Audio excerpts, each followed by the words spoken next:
تھا کہ یہ ضبط نفس سیلف کنٹرول کی مشق و ریاضت ہے، لیکن اس کی اس حقیقت کا یا تو سرے سے ادراک ہی نہیں ہے یا اس کے بیان میں حجاب محسوس ہوتا ہے کہ یہ روح کی تقویت کا سامان اور جسد حیوانی کی اس پر گرفت کو کمزور کرنے کا ذریعہ ہے۔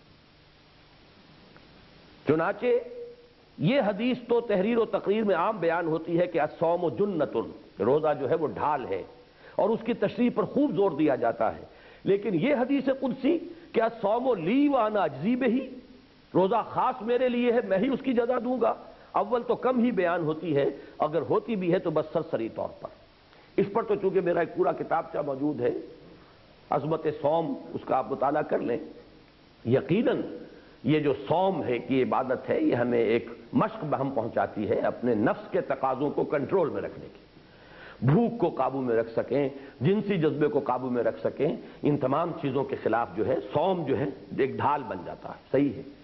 لیکن در حقیقت اس کی جو باطنی اور زیادہ گہری جو کیفیت ہے کہ انسان مجموعہ دو چیزوں کا، ایک اس کا جسد حیوانی ہے، وجود حیوانی، ایک روح ربانی ہے۔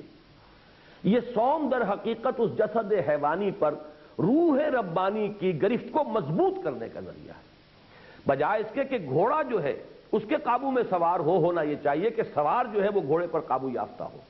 تو اس کے لیے یہ کہ جسم کو مزمحل کیا گیا ہے اور روح کو رات کو کھڑے ہو کر وہ انوار قرآنیہ کے ذریعے سے تقویت دی جاتی ہے۔ یہ دو طرفہ پروگرام ہے، اور اسی لیے اللہ تعالیٰ نے اسے کہا، حالانکہ نماز بھی اللہ کے لیے ہے، زکوٰۃ بھی اللہ کے لیے انسان دیتا ہے، جو کام کرتا ہے اللہ کے لیے ہے۔ اقم الصلاۃ لذکری، نماز قائم کرو میری یاد کے لیے۔ پھر کیا وجہ ہے کہ کہا گیا کہ الصوم لی، روزہ میرے لیے؟ اس لیے کہ روزہ در حقیقت روح کی تقویت کا سامان بنتا ہے، اور روح کا تعلق یسألونک عن الروح قل الروح من امر ربی، اس کا تعلق ذات باری تعالیٰ کے ساتھ ہے۔ لہذا یہ ہے الصوم لی کا اصل مفہوم۔ اس پر چونکہ میرا کتابچہ ہے وہ آپ حضرات پڑھ لیجیے گا۔ اسی طرح حج کے بارے میں یہ تو معلوم ہے کہ اس کے ذریعے خدا پرستی کے محور پر ایک عالمگیر برادری کی تنظیم ہوتی ہے، لیکن اس سے آگے اس کی روحانی برکات کا کوئی تذکرہ نہیں ملتا۔ وہ روحانی برکات کا تذکرہ تو اس وقت ملے جبکہ کچھ کیفیت ہمیں حاصل ہوئی ہو، ہمارا تجربہ ہو۔ جو معاملہ نہ دارت سخن آشنا نہ باشد، اگر وہ باطنی معاملہ کبھی ہوا ہی نہ ہو تو ہمارے بیان میں کہاں سے آ جائے گا؟ ہمارے بیان میں وہی عقلی باتیں آئیں گی جو عقلی طور پر ہم نے سمجھ لی ہیں۔ وہ تو در حقیقت اگر ہماری اپنی وہ کیفیات روحانی ہو تو پھر وہ بیان میں آئیں گی۔ اور جیسا کہ میں نے عرض کیا، یہ جس کے زیر اثر ہم ابھی جی رہے ہیں، this domination of the western mode of thinking, اس میں اس روح کی وہ اہمیت ہی نہیں۔ لہذا اکثر و بیشتر ہمارے اس دور کے جدید مفکرین روح کے جداگانہ وجود کے قائل ہی نہیں، روح کے ایک علیحدہ تشخص کے قائل نہیں ہیں۔ جیسے سر سید احمد خان نے فرشتے کے علیحدہ تشخص کا انکار کیا، ایسے ہی اس وقت کے ہمارے مفکرین جو ہیں اکثر و بیشتر وہ روح کے کسی علیحدہ وجود اور روح کے کسی علیحدہ تشخص کے قائل نہیں ہیں۔ اور اس میں تو میں نے اپنے اس کتاب میں مولانا مودودی کی ایک تحریر پر تو باقاعدہ تنقید بھی کی ہے، حوالہ دے کر ان کا۔ تو یہ ہے اصل میں، اب میں اس کو سم اپ کر رہا ہوں۔ دوبارہ میری بات سمجھ لیجئے، میرا چارج یہ نہیں ہے کہ یہ تصور غلط ہے، میں صرف کہہ رہا ہوں کہ یہ دین کی حقیقت کی تعبیر میں کوتاہی ہے۔ It falls short of something۔ وہ کیا ہے کہ شفٹ آف ایمفیسس اس میں جو ہے وہ ہو گیا ہے خارجی دنیاوی مظاہر جو ہیں دین کے، دین کا ایک نظام ہے، سیاسی نظام ہے، عبادات کا ایک نظام ہے، ان تمام کے اوپر تو ایمفیسس ہے، نگاہ مرتکز ہے، لیکن وہ جو نیچے اس کے ایمان ہے اور ایمان کی کیفیات اور ایمان کو ایک حال کے درجے تک پہنچا دینے کی کوشش، اس کی طرف توجہ نہیں ہے، اس کی طرف اتنا ایمفیسس نہیں ہے جتنا کہ ہونا چاہیے تھا۔ اسلام کی یہ نئی تعبیر براہ راست نتیجہ ہے مغرب کے فلسفہ و فکر کے ہماگیر تسلط کا، جس نے نقطہ نظر کو ملحدانہ اور مادہ پرستانہ بنا کر رکھ دیا۔ نتیجتاً روح اور اس کی حیات باطنی خارج از بحث ہو گئی، اور مادہ اور حیات دنیاوی ہی سارے غور و فکر کا موضوع اور سوچ بچار کا مرکز بنے۔ چنانچہ دین و مذہب کی بھی مادی تعبیر ہوئی، اور کہنے میں تو اگرچہ یہ آیا کہ اسلام فلاح انسانی کا جامع پروگرام ہے جس میں فلاح اخروی اور فلاح دنیاوی دونوں شامل ہیں، لیکن نگاہیں چونکہ فی الواقع صرف حیات دنیاوی پر مرکوز ہیں، لہذا آخری تجزیے میں اسلام ایک سیاسی و عمرانی نظام، پولیٹیکو سوشل سسٹم بن کر رہ گیا اور الہیات کی حیثیت ایک پردے سے زیادہ نہ رہی۔ یہاں میں نے نیچے کوٹ کیا ہے، اصل میں اگر تو یہ تحریر ہوتی تو میں ان صاحب کا نام بھی دے دیتا، بہت بڑے داعی اسلام اور مفکر اسلام تھے، لیکن چونکہ یہ زبانی ایک صاحب نے مجھے یہ سنایا کہ انہوں نے ان سے یہ بات سنی ہے، لہذا میں نے نام نہیں دیا ان کا، لیکن یہ کہ بات چونکہ میرے اپنے اس تجزیے کے مطابق تھی جو سامنے آئی ہے، تو میں نے اس کو بات کو اس میں یہاں پہ کوٹ کر دیا ہے۔ چنانچہ اس دور کے ایک بہت بڑے متکلم اور داعی اسلام کا یہ فقرہ ایک فقہ راوی نے روایت کیا ہے کہ اسلام دراصل ایک سیاسی و عمرانی نظام ہے جس پر الہیات کا پردہ ڈال دیا گیا ہے کہ بے خبر مقام محمد عربیست۔ جو شخص بھی یہ بات کہتا ہے گویا کہ اصل میں وہ دین محمدی کی روح سے بہت سی دور ہے، بہت نابلد ہے۔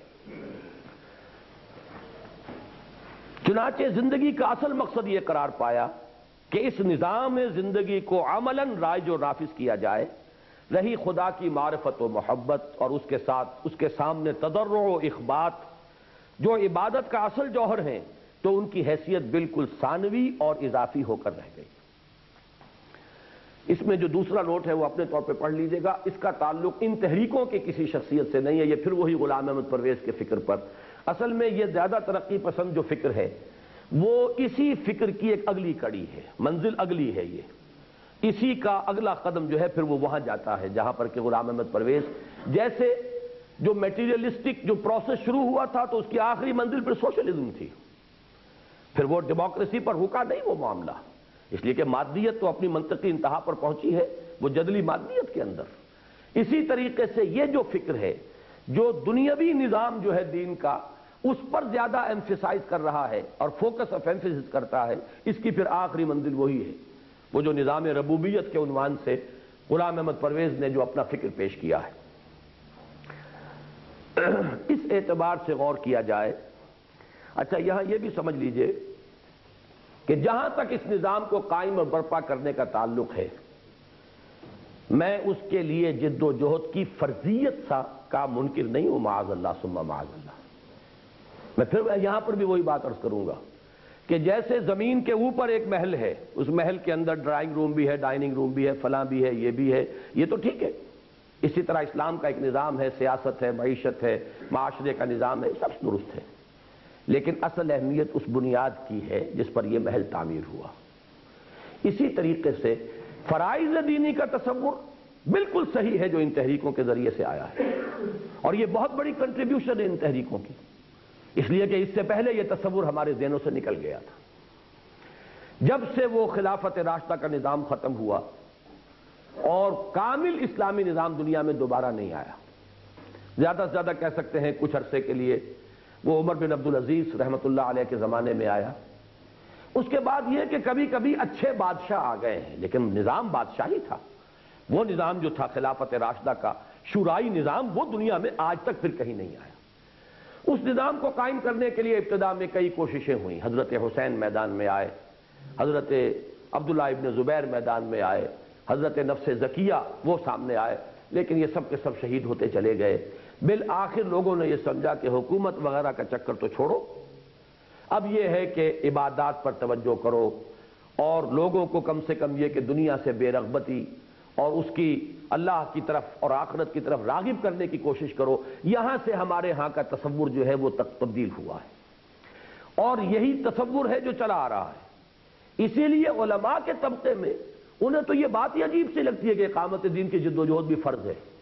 انہوں نے کہیں پڑھائی نہیں، نہ کسی کتاب فقہ کے اندر لکھا ہوا ہے، نہ کہیں ان کے جو اب سلسلے وار معاملہ چلا آ رہا ہے، انہوں نے تو گویا کہ اس نظام کو اوپر تو تسلیم کیا ہوا ہے، بھائی بابر کا ہے نظام یا لودھی کا ہے یا اکبر کا ہے، ہمارا کام ہے بیٹھ کے کتاب اللہ پڑھنی اور حدیث پڑھنی اور فقہ پڑھنی اور فتوے دینے، اور اگر نظام عدالت بھی اسلامی ہو جائے تو قاضی بن جانا، باقی خطاب کرنا، خطبہ دینا، نماز پڑھانا یہ ہمارا کام ہے، باقی یہ حکومت جو ہے یہ تو در حقیقت جن لوگوں کی ہے وہ ہے۔ اس کو ریکنسائل کر لیا گیا۔ یہ وجہ ہے کہ جب یہ تحریکیں سامنے آئی کہ نہیں، اسلام ایک مکمل نظام ہے، یہ اپنا پورا غلبہ چاہتا ہے، پورا استیلا چاہتا ہے، تو میں یہ عرض کر چکا ہوں ان تحریکوں کی طرف علماء کی طرف سے بہت کم لوگ آئے، اس لیے کہ ان کے تصور جو تھا دین اور فرائض دینی کے اندر اس کی کوئی اہمیت تھی نہیں۔ یہ تو تصور جو ہے کس کو اپیل کیا؟ جدید تعلیم یافتہ لوگوں کو اپیل کیا۔ یہ بالکل ایک منطقی ہے، ریشنل ہے، لاجیکل ہے، بات سمجھ میں آتی ہے۔ پھر یہ کہ خلافت راشدہ اور حضور کا اپنا دور جو ہے وہ اس کی سب سے بڑی مثال ہے، تو ان کو اپیل کیا انہوں نے۔ اس اعتبار سے کہیں میری عبارت کا یہ مطلب آپ نہ سمجھ لیں کہ میں یہ کہہ رہا ہوں کہ اقامت دین فرض نہیں ہے، اس کی جد و جہد کرنا، جہاد جو ہے اور اس میں تن من دھن لگا دینا اس دین کے غلبے کے لیے یہ ضروری نہیں، لیکن ایک بات کو سمجھ لیجئے، یہ ہمارا مقصود نہیں ہے، نصب العین نہیں ہے۔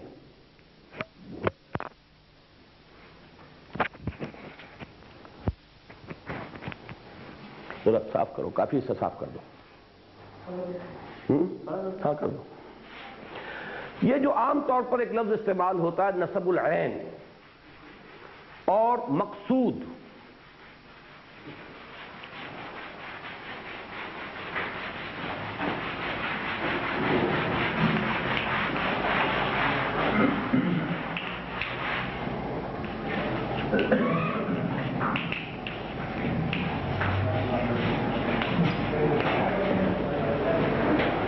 اقامت دین کو یہاں رکھ دینا بہت بڑی غلطی ہے۔ اقامت دین من جملہ دوسرے فرائض کے ایک فرض ہے۔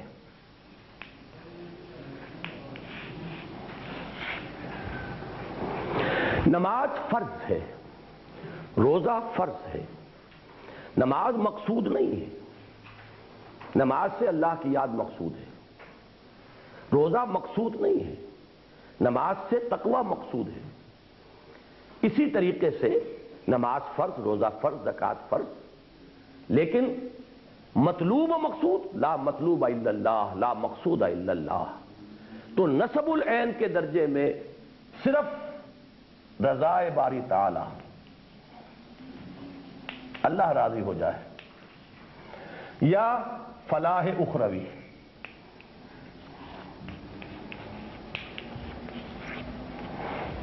اس کے سوا نصب العین یا مطلوب و مقصود کے درجے میں کوئی شے آئے گی تو یہ پورا دین کے فلسفے کا ڈھانچہ غلط ہو جائے گا۔ ہاں، جیسے کہ نماز فرض ہے ایسے ہی اقامت دین کی جد و جہد فرض ہے۔ اب ہمارے پاس دو ایکسٹریمز نظر آئیں۔ ایک وہ ایکسٹریم ہے کہ جنہوں نے اس کو مقصود بنا دیا، مطلوب بنا دیا، نصب العین بنا دیا۔ ایک وہ ہے جنہوں نے فرائض کی بھی فہرست سے خارج کر دیا۔ فرض نماز ہے، فرض روزہ ہے، ارکان اسلام ہے، حج ہے، زکوٰۃ ہے، یہ تو فرض ہے، لیکن اقامت دین کی جد و جہد جو ہے فقہ کی کتاب میں یہ لکھا ہوا نہیں ہے کہ یہ بھی کوئی فرض ہے۔ یہ دو انتہاؤں کے مابین جو عدل کا راستہ ہے اس کو آج سمجھ لیں، معتدل راستہ، یہ درمیانی راستہ۔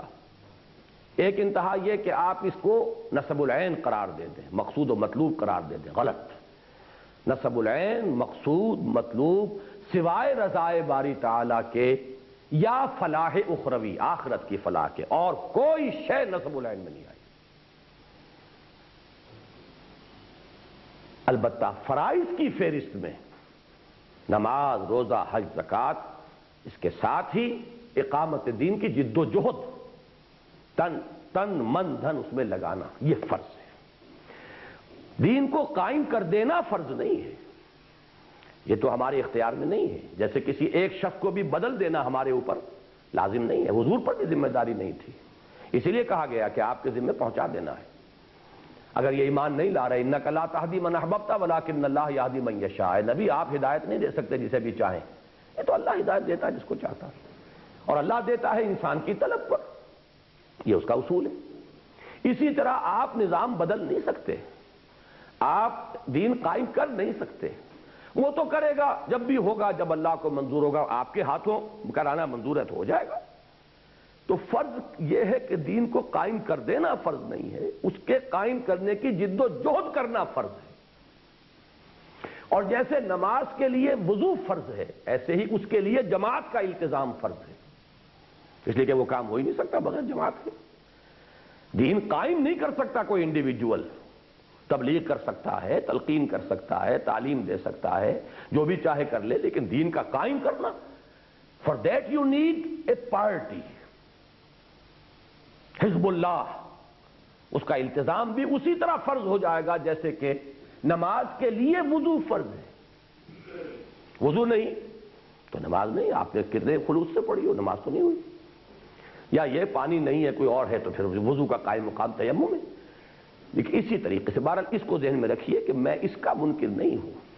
ان کی بہت بڑی کنٹریبیوشن ہے کہ اس تصور سے نکال کر یہ ہمیں لے آئے یہ تحریکیں، کہ جہاں پہ اہمیت ہی نہیں تھی اس کی، اقامت دین کی جد و جہد کا تصور ہی نہیں تھا، اس کے لیے کسی جماعت کے قیام کا کوئی تصور ہی نہیں تھا.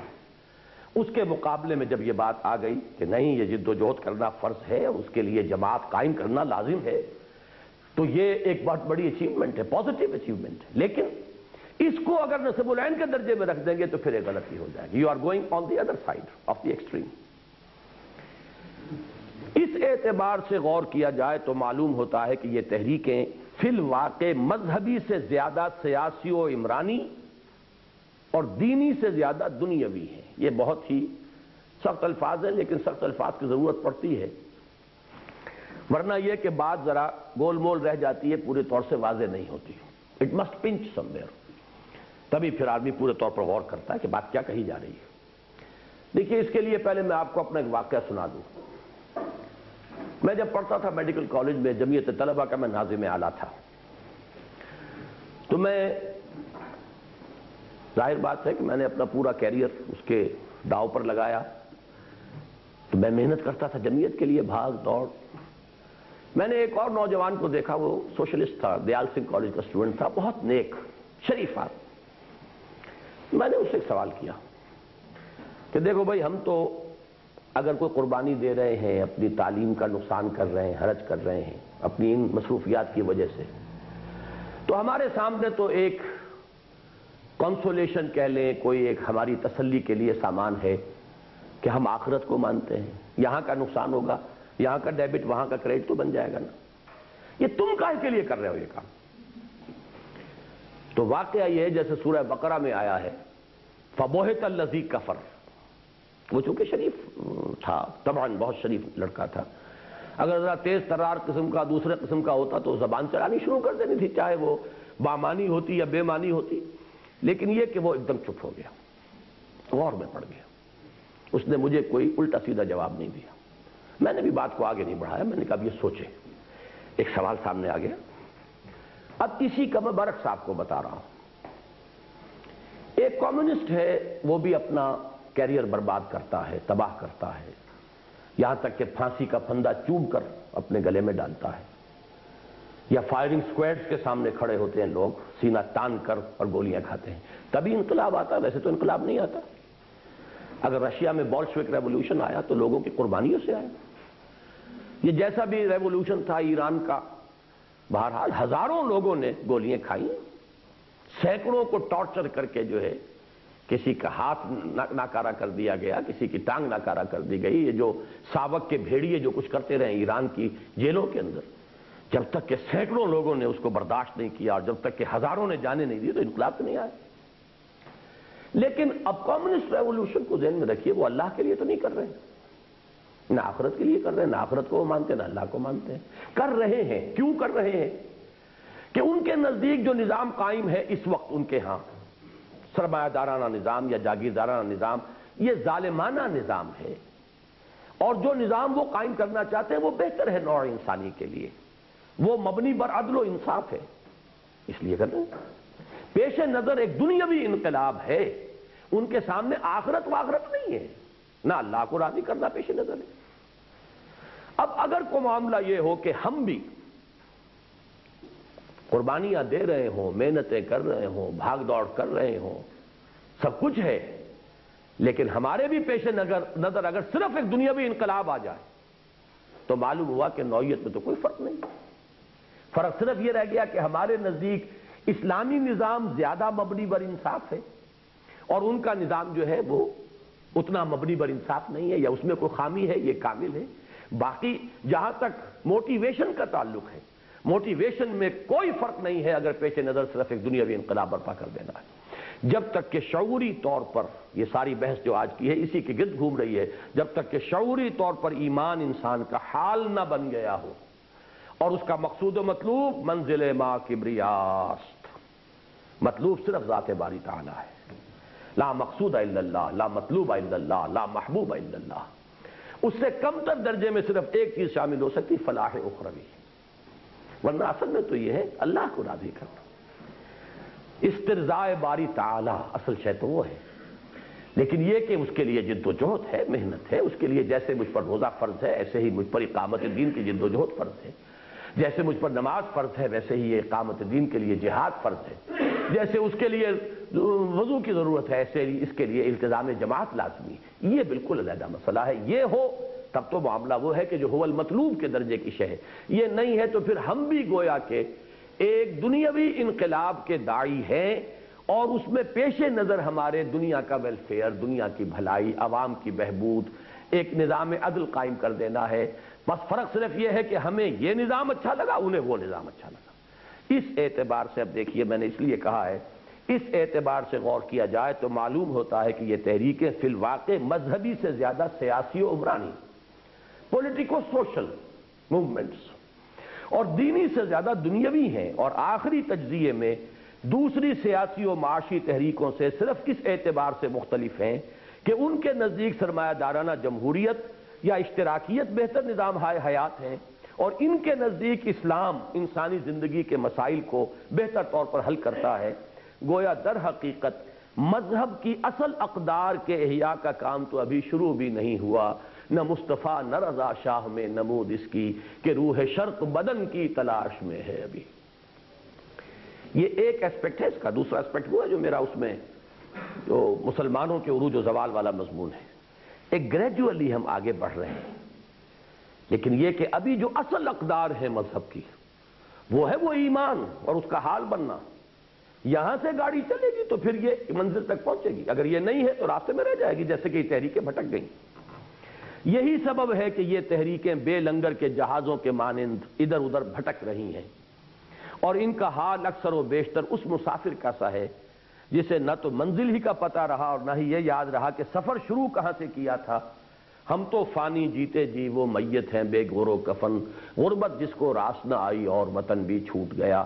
اصل میں تو اسلام کے لیے چلے تھے، لیکن اسلام کی طرف چلنے کے لیے ایمان کی جو قوت درکار تھی، جو پونجی اس کے لیے مطلوب تھی، اس کا ہمیں خیال ہی نہیں رہا، وہ زیادہ راہ ہم نے ساتھ ہی نہیں لیا، اس کی طرف ہم نے توجہ ہی نہیں کی، لہذا وہ جتنی بھی انرجی تھی وہ درمیان میں ایک مقام پر آ کر وہ ہمیں لے آئی، لیکن اس سے آگے ہم بڑھ نہیں سکے۔ تو یہ ہے میرا تجزیہ، اس پر آپ حضرات بھی غور کریں، گہرائی کے اندر سمجھنے کی کوشش کریں۔ ابھی آدھا گھنٹہ گھبرائیں نہیں۔ ویسے آج میں بہت تھکا ہوا ہوں، میں اصل میں گیا تھا ایک ڈینٹسٹ کے ہاں، میرے دانت میں کچھ تکلیف تھی، میرا خیال تھا مجھے وہاں وقت لگ جائے گا، اور ایک ہمارے مہمان آئے ہوئے ہیں امریکہ سے، ایک ہوٹل میں ٹھہرے ہوئے تھے، تو میں نے گاڑی وہاں ڈینٹسٹ کے ہاں خود میں نے جا کر بھیج دی تھی کہ ان کو لے آئیں۔ میرا خیال تھا کہ زیادہ زیادہ آدھے پونے گھنٹے میں آ جائیں گے، گھنٹے میں آ جائیں گے، انہیں لگ گئی وہاں دیر، میں ہو گیا جلدی فارغ، تو میں تقریباً 1 گھنٹہ باہر سڑک پر کھڑا رہا۔ میں نے کہا اتنے منٹ بھی ضائع نہ ہوں کہ گاڑی آئے، پھر ڈرائیور مجھے وہ آ کر اندر تلاش کرے اور پھر وہ وقت نہ لگے، تو 1 گھنٹے کھڑا رہ کر پھر میں نے دوبارہ فون کیا، پھر عارف مجھے جا کے لے کر آیا ہے۔ تو وہ 1 گھنٹے کی وہ میری سٹینڈنگ ہے سڑک کے کنارے کی، اور اب جو آپ کے سامنے کھڑا ہوں اس لیے تکان تو محسوس کر رہا ہوں، لیکن یہ کہ وقت ہمارے پاس جو بھی محدود ہے اس میں ہمیں آگے بڑھنا ہے۔ اب تک کی پوری بحث کا حاصل جو ہے، اب نیکسٹ جو بھی ہماری بحث ہے اس کے عنوان میں آ گئی ہے، اسے صاف کرنے میں، احیاء اسلام کی شرط لازم تجدید ایمان۔ بہت سمپل سٹیٹمنٹ ہے، اسلام کی جڑ بنیاد ہے ایمان، تو ظاہر بات ہے کہ احیاء اسلام، اسلام کو زندہ کرنا ہے تو جڑ کو پانی دینا ہوگا۔ درخت سوکھ گیا ہے تو اس کے پتوں کے اوپر پانی برسانے سے کچھ نہیں بنے گا، وہ تو اس کی جڑ کو سیراب کرنا ہوگا، اس سے اس کی سٹرنگتھ اثر نو بحال ہو۔ یہ ہے اصل شے، احیاء اسلام کی شرط لازم تجدید ایمان، مور سمپل سٹیٹمنٹ۔ البتہ ایمان کی بہت سی قسمیں ہیں.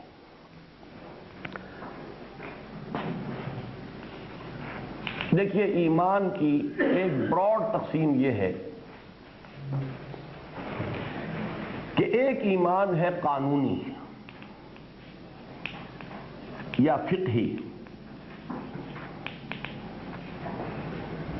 جس کے اوپر اسلام کی بنیاد قائم ہے. یہ ہے اقرار باللسان.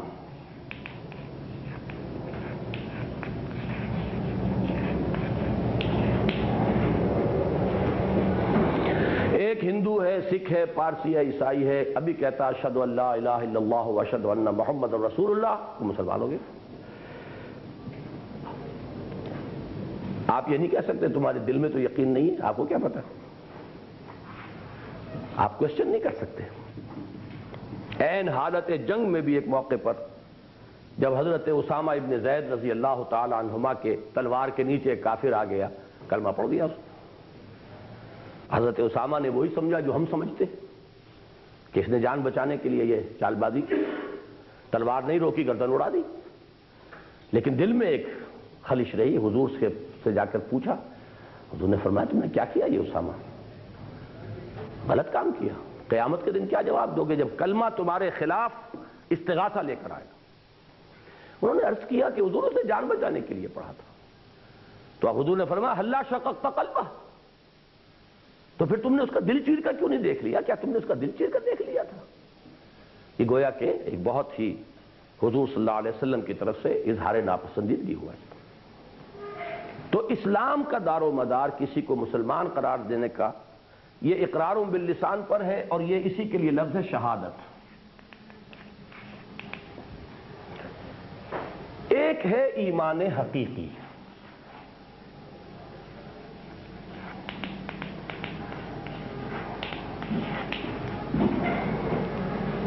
اور اس کی بنیاد ہے تصدیق بالقلب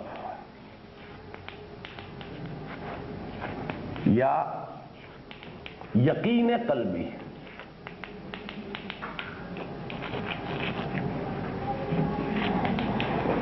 تو پہلی بات تو یہ سمجھیے کہ ہماری بحث میں وہ ایمان اس وقت جو ہے وہ ہمارا موضوع نہیں.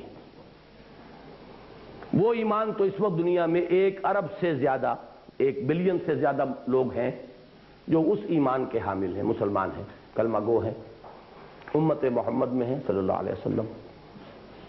لیکن اسلام کا جو حال ہے وہ ہمیں معلوم ہے. تو وہ اس وقت ہماری بحث سے خارج ہے.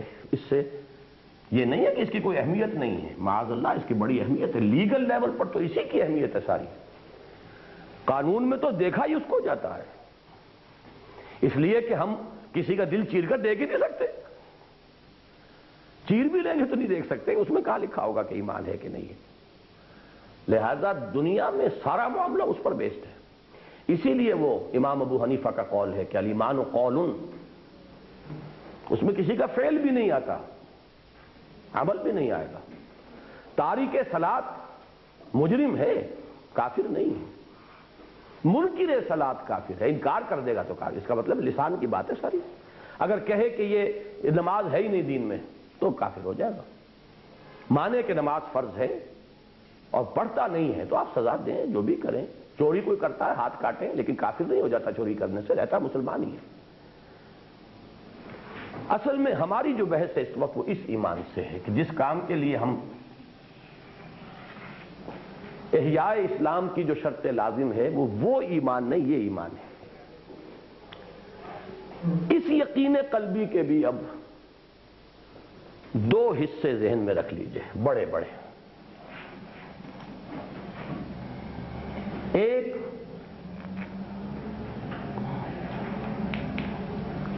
غیر شعوری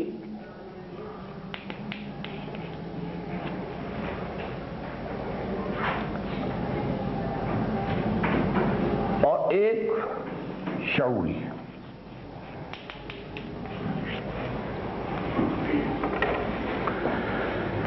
ایک مسلمان پیدا ہوا، مسلمان کے گھر میں بچہ، اس نے نماز پڑھنی شروع کر دی 5-7 سال کی عمر میں، اور ذرا سا بڑا ہوا 8-9-10 سال روزے رکھنے شروع کر دیے. ان اعمال کی اپنی ایک نورانیت ہے اور اس سے ایک یقین دل میں پیدا ہونا شروع ہو جاتا ہے، لیکن یہ یقین غیر شعوری ہے، نان انٹلیکچول، اس کی سوچ کے ساتھ، شعور کے ساتھ کوئی تعلق نہیں ہے۔ یقین تو ہے یہ، لیکن اس کے فکر کے ساتھ، اس کی سوچ کے ساتھ اس کا کوئی تعلق نہیں۔ ایک یقین وہ ہے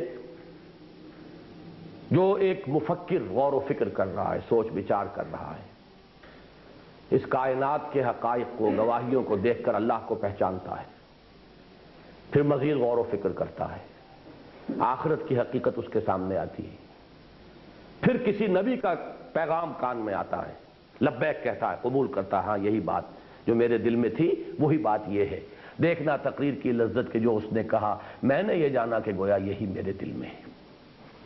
یا کوئی مفکر ہے، فلسفی ہے، اس نے سارے فلسفے پڑھ ڈالے، وہ جو ساری لسٹ آپ نے پڑھی پروفیسر یوسف سلیم چشتی صاحب کی کتاب میں، دل مطمئن نہیں ہوا، اب وہ تلاش کرتا ہے اور وہ فرض کیجئے قرآن پڑھتا ہے اور اس کا دل مطمئن ہوتا ہے کہ جاست بات یہ ہے، صحیح ہے، میری فطرت کی پکار یہی ہے کہ جو اس کتاب میں، اور پھر وہ اس کی تصدیق کرتا ہے۔ اس ایمان میں زمین و آسمان کا فرق ہے۔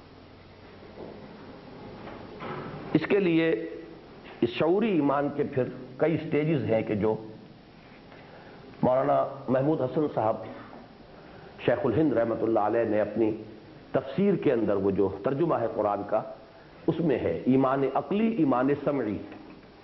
عقلی ایمان ہے ایمان باللہ، ایمان بالآخرہ، یہاں تک انسان غور و فکر کر کے پہنچ جاتا ہے، اور پھر جب رسول کی آواز آتی ہے کان میں، یہ سورہ آل عمران کے آخری رکوع میں ان کے حواشی پڑھیے گا، اور ہمارے منتخب نصاب کا تو وہ اہم درس ہے، ان فی خلق السماوات والارض واختلاف اللیل والنہار لآیات لأولی الالباب، آسمان اور زمین کی تخلیق، رات اور دن کے الٹ پھیر میں نشانیاں ہیں ہوش مند لوگوں کے لیے۔ نشانیاں کس کی ہیں؟ پیدا کرنے والے کی، اس کو پہچانا۔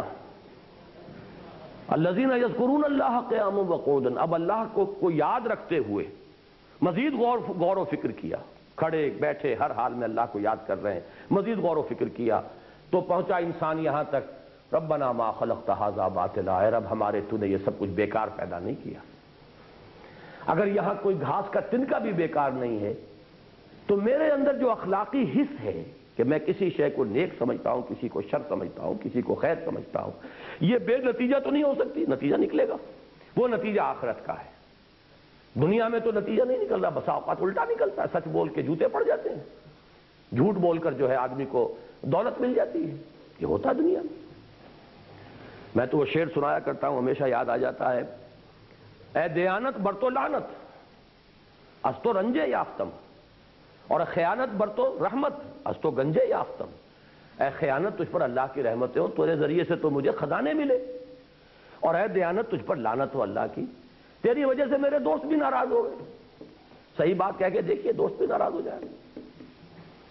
تو معلوم یہ ہوا کہ یہاں کا نظام جو ہے تو الٹا چل رہا ہے، لہذا کوئی اور دنیا ہونی چاہیے، کوئی اور عالم جس میں کہ گندم سے گندم اگے، جو سے جو، گندم از گندم بے رویت، جو سے جو۔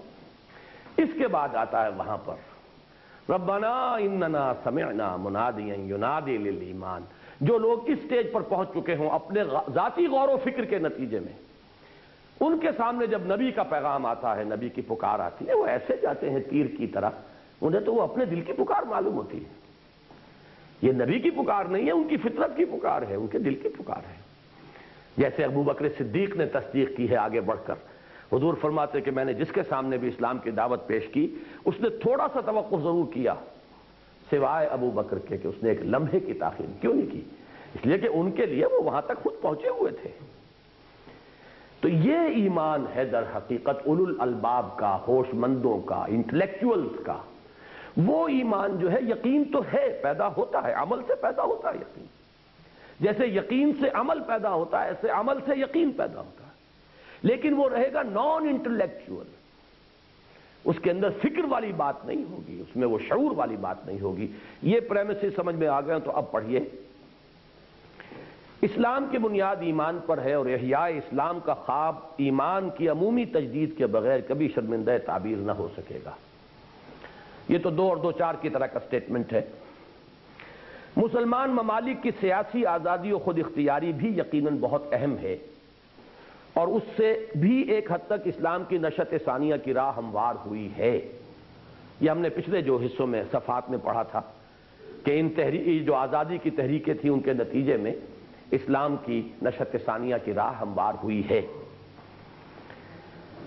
اسی طرح اسلامی نظام زندگی کا تصور اور اس پر ایک بہتر نظام حیات ہونے کے اعتبار سے اعتماد بھی ایک حد تک مفید اور قابل قدر ہے، اور جن تحریکوں کے ذریعے یہ پیدا ہوا یا ہو رہا ہے ان کی سعی و جہد بھی احیاء اسلام ہی کے سلسلے کی ایک کڑی ہے۔ ان دونوں کو جیسا کہ بار بار میں تسلیم کرتا رہا ہوں، ان تحریکوں کا بھی بڑا کنٹریبیوشن ہے۔ اعتماد پیدا ہوا اسلامی نظام حیات پر، ایک جذبہ پیدا ہوا ہے، لیکن اس لیکن کو انڈر لائن کیجئے، اصل اور اہم تر کام ابھی باقی ہے، اور ضرورت اس امر کی ہے کہ عالم اسلام کے تمام سوچنے سمجھنے والے لوگ اس امر کی جانب متوجہ ہوں اور انہیں اس کی اہمیت کا احساس ہو جائے، اور وہ تمام تر سعی و جہد کو اس پر مرکوز کر دیں کہ امت میں تجدید ایمان کی ایک عظیم تحریک برپا ہو، اور ایمان نرے اقرار اور محض قال سے بڑھ کر حال کی صورت اختیار کرے۔ میرا ویو آپ کے سامنے آ گیا، میں نیگیشن نہیں کر رہا، میں نے قومی تحریکوں کی بھی نیگیشن نہیں کی، ان کا بھی ایک پازیٹیو کنٹریبیوشن ہے۔ پھر ان تحریکوں کی جو احیائی تحریکیں ہیں ان کا بھی کنٹریبیوشن ہے۔ لَتَرْكَبُنَّ طَبَقًا عَنْ طَبَقٍ، ہم درجہ بدرجہ ایک ایک قدم ایک ایک سیڑھی اوپر آ رہے ہیں۔ اس اعتبار سے پازیٹیو ویو لیجئے، جو کمی ہے اس کو بھی سمجھ لیجئے۔ اگر ہم ایک سٹیپ پر کھڑے ہو کر ہی ناچتے رہیں گے یا مارک ٹائم کرتے رہیں گے تو آگے نہیں بڑھیں گے۔ اگلے سٹیپ کو آئیڈینٹیفائی کیجئے کہ دس از دی شارٹ کمنگ، جب تک کہ اب اس کو ہم کمپنسیٹ نہیں کریں گے، اس کمی کی کوتاہی کی تلافی نہیں کریں گے، بات آگے نہیں چلے گی۔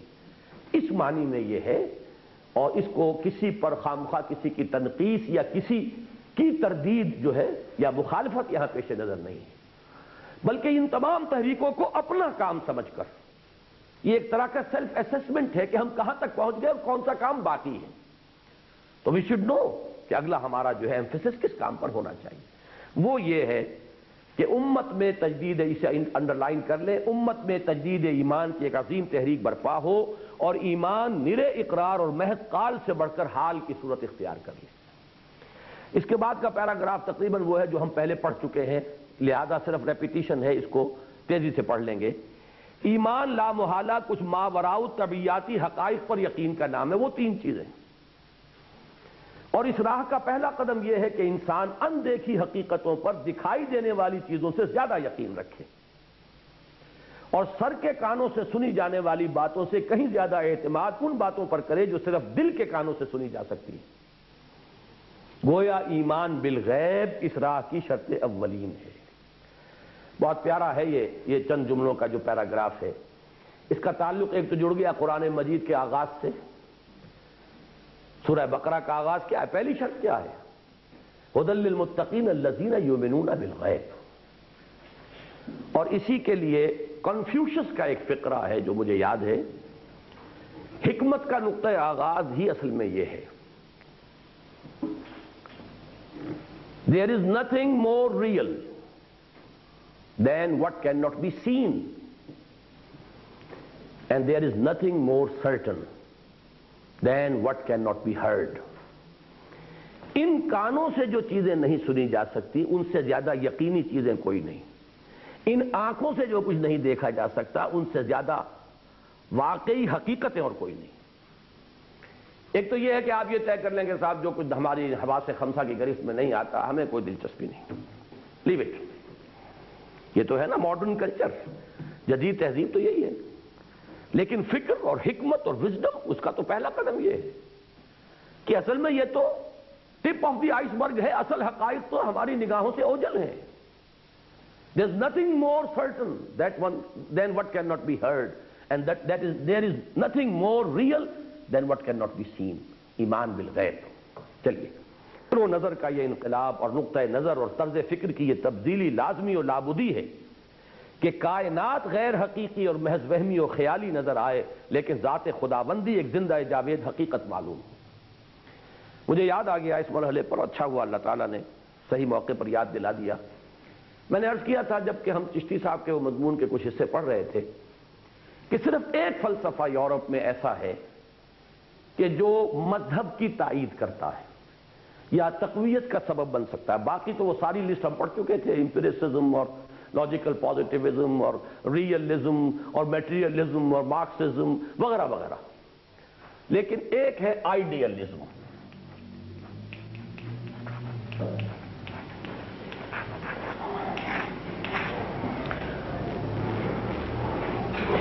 اس دور میں بریڈلے ایک برٹش فلاسفر ہیں، ان کی کتاب ہے اپیئرنس اینڈ ریئلٹی، وہ بہت بڑا آئیڈیلسٹ اس دور کا ہے۔ یا پھر دوسرا آئیڈیلسٹ فلاسفر اس دور کا جو ورلڈ فیم کا ہے وہ ڈاکٹر رادھا کرشنن تھا، جو صدر رہا ہے ہندوستان کا۔ بہت بڑا فلسفی تھا اور انڈین فلسفی کو اس نے زندہ کر دیا، یورپ میں انٹروڈیوس کرا دیا۔ تیسرے آئیڈیلسٹ ہمارے اس دنیا میں کسی درجے میں جنہیں کو پہچانا جاتا ہے وہ علامہ اقبال ہے، لیکن بدقسمتی سے وہ فلسفی سے زیادہ در حقیقت شاعر بنے، اور چونکہ فلسفے پر ان کی کتابیں نہیں ہیں، فلسفہ انہوں نے کبھی پڑھایا نہیں، بلکہ وہ تو وکالت کرتے رہے یا اور دوسری سرگرمیوں میں۔ تو اصل میں کوئی چیز پالش ہوتی ہے پڑھا کر، اور فلسفے میں ان کی تصانیف بھی نہیں ہے، اس لیے وہ اس لیول پر دنیا میں آ نہیں سکے۔ ان کی حیثیت صرف ایک متکلم کی ہے اس وقت، وہ فلسفیوں کے فہرست میں دنیا میں شمار نہیں کیے جاتے۔ اے مسلم تھنکر ایک متکلم ہی، لیکن یہ کہ ان کے ہم عصر ہی تھے یہ ڈاکٹر رادھا کرشنن بالکل، لیکن بس فرق یہ ہے کہ علامہ اقبال کو اللہ تعالیٰ نے زندگی بھی دی صرف 60 برس کی، 60.5 برس۔ 9 نومبر 1977 کو پیدا ہونے والا یہ شخص اور 21 اپریل سن 1938 کو انتقال ہو گیا، 61 بھی کمپلیٹ نہیں ہوا۔ رادھا کرشنن، برٹرینڈ رسل، یہ دونوں 90 بلکہ بیانڈ 90s گئے۔ برٹرینڈ رسل اور رادھا کرشنن بالکل اپوزٹ تھے اس وقت دنیا کے اندر، ایک ہی وقت میں ہم عصر، ایک آئیڈیلسٹ مذہب کا علم بردار اور ایک لاجیکل پازیٹیوسٹ، اور وہ بالکل الحاد کا اور دہریت کا علم بردار۔ یہ تھے the most celebrated philosophers of this century, جن کا کہ دنیا میں ڈنکا بجا ہے۔ لیکن بریڈلے کی جو کتاب ہے اپیئرنس اینڈ ریئلٹی، اس کا یہ ایک جملے میں میں نے خلاصہ دے دیا ہے کہ یہ کائنات وہمی اور خیالی ہے، حقیقی وجود صرف باری تعالیٰ کا ہے۔ اٹ اپیئرس ہے، یہ نظر آتی ہے، آنکھوں کو بھی دکھ رہی ہے، میں نے چھوا ہے، محسوس بھی ہوئی ہے، but it's not real۔ یہی در حقیقت جو ہمارا وحدت الوجود کا فلسفہ وہ یہی ہے کہ وجود حقیقی صرف اللہ کا ہے، یہ صرف اپیئرنس ہے۔ وہ جو کل ما فی الکون وہم او خیال او عکوس فی البرایا او ظلال، کائنات میں جو کچھ ہے یا وہم ہے یا خیال ہے۔ یہ شعر تو آپ لکھ لیجئے میرے اس جملے کا۔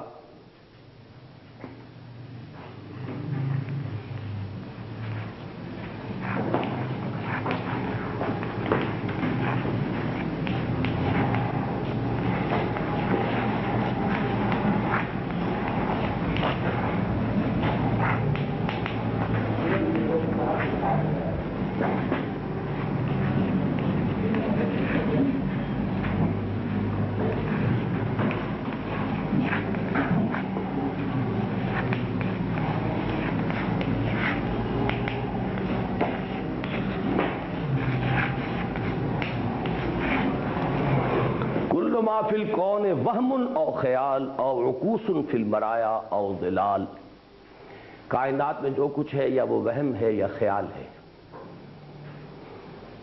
یا جیسے کہ آئینے میں تصویر عکس ہوتا ہے۔ قد آدم آئینہ ہے، آپ سامنے کھڑے ہیں، آپ ادھر بھی نظر آ رہے ہیں، وہاں ہے کچھ نہیں، ہے نظر آ رہا ہے لیکن ہے کچھ نہیں۔ ہر چند کہیں کہ ہے نہیں، یہ غالب کا مصرع ہے، بلکہ غالب کا ایک شعر ہے، ہستی کے مت فریب میں آ جائیو اسد، ہستی کے مت فریب میں آ جائیو اسد، عالم تمام حلقہ دام خیال ہے۔ یہ ہے وہ بات، یہ فلسفہ ذرا دور کی بات جا رہی ہے، لیکن میرا جملہ تھا اس کے حوالے سے، مجھے یہ اپیئرنس ان ریئلٹی بریڈلے